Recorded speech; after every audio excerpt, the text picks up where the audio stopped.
You are looking at Julian's pronunciation guide, where we look at how to pronounce better some of the most mispronounced words in the world, like this other curious word. But how do you say what you're looking for today?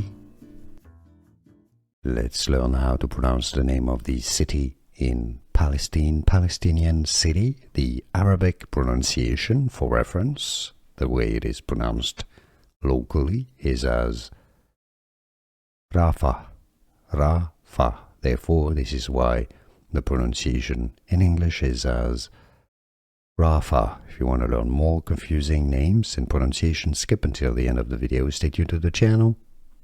Rafah.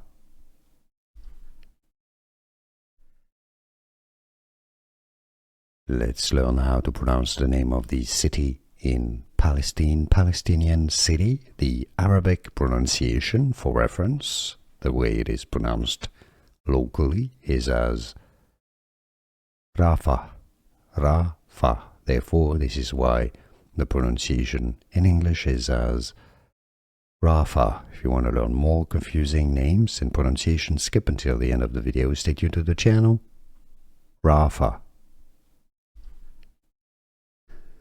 Here are more videos on how to pronounce more confusing words and names too many mispronounced. Like this video if you found it useful. I appreciate your support. I'll see you soon and thanks for watching.